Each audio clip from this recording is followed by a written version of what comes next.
Nimaga o'quvchilar bitta kursni bitirganidan keyin natijaga chiqmasdan yana bitta kursni tanlab, yana bitta akademiyada o'qib chiqishadi? Aslida bu to'g'rimi? Keling oldin men sizga o'zimni tanishtirib o'tsam.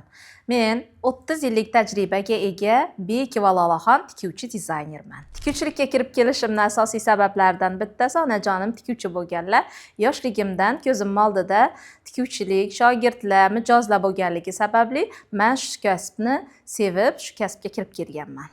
Lekin onajonim aynan shu kasbdan ketishimni xohlamaganliklari sababli meni pedagogika sohasidan o'qishga kiritib yo'naltirganlar.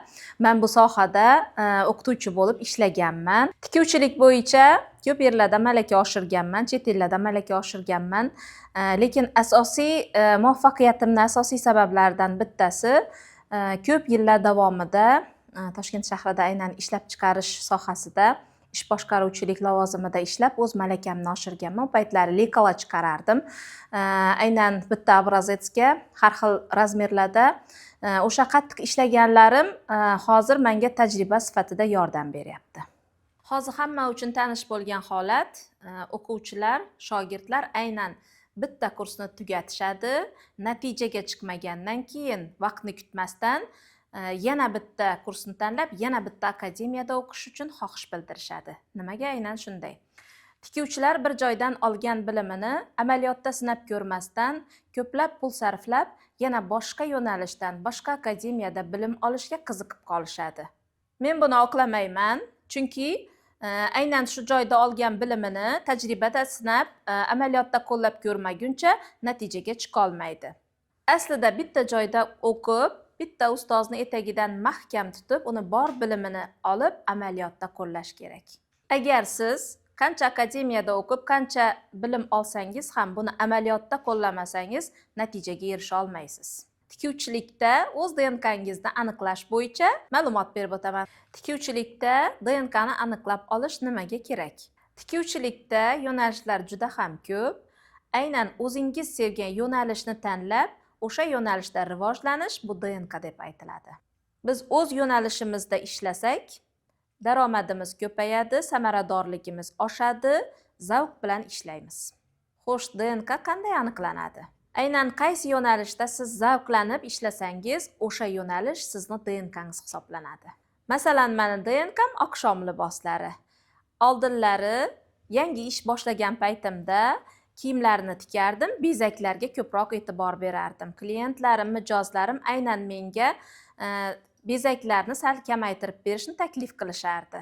Lekin men bo'rttirgan holda bezaklar berib tashardim, oddiy ko'ylaklarga ham. Demak, meni DNKm aynan oqshom liboslari, sahna liboslari ekanligini hozirda tushunib yetganman. Hozirda o'quv kursimizda o'qigan o'quvchilarimizning ko'pchiligi oqshom liboslari yo'nalishida katta natijalarga erishmoqda.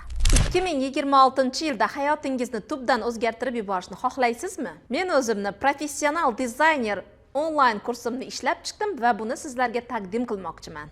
Kursimiz 3 ta moduldan tashkil topgan bo'lib, birinchi modulda siz hamma narsalarni asos bazasini chiqarishni o'rganib olasiz. Bu bilan birgalikda siz oddiy ko'ylaklarni tikuvchisiga aylanasiz. Ikkinchi modulimizda esa oqshom liboslari, har xil turdagi korsetlar o'rganiladi va albatta eng soddasidan eng murakkabigacha o'rgatiladi. Ikkinchi modulni tugatib, siz endi oddiy tikuvchi emas, professional dizaynerga aylanasiz. Uchinchi modulimizda esa astarli kiyimlar bilan ishlashni o'rganasiz. Klassik kostyum, palto va bir qancha astarli liboslarni o'rganib olasiz. Onlayn darslarimiz Telegramda yopiq kanalda bo'lib o'tadi va sizga kuratorlar berkitiladi. O'zim ham tez-tez Zoom uchrashuvlar o'tkazib turaman. Bugungacha 1000 dan ortiq o'quvchilarga ustozlik qilganman va ularni natijaga olib chiqqanman. Bularning ichida 300 tadan ortig'i o'zini atelyesiga ega, 100 tadan ortig'ini esa o'zini akademiyasi mavjud. 100 ta, 150 ta o'quvchi esa katta sahnalarga, podiumlarga chiqishgan. Onlayn o'quvchilarimizni ham offlayn o'quvchilarimizni natijasiga olib chiqamiz. Onlayn darsliklarimizni ham, offlayn darsliklarimizni ham programmasi bir xil. Onlayn kursimizdagi o'quvchilarimizni ham xuddi shunday natijaga olib chiqamiz. Endi esa eng asosiy joyiga yetib keldik. Ushbu videoni olayotganda hali kursimga start bermaganman. Sizda esa onlayn kursimni katta chegirmalar va katta bonuslar bilan qo'lga kiritish imkoniyati bor. Buning uchun pastda qoldirgan havolamdan o'tib ma'lumotlaringizni qoldiring. Va menejerlarim siz bilan bog'lanib, kurs va bonuslar haqida to'liq ma'lumot berib o'tishadi.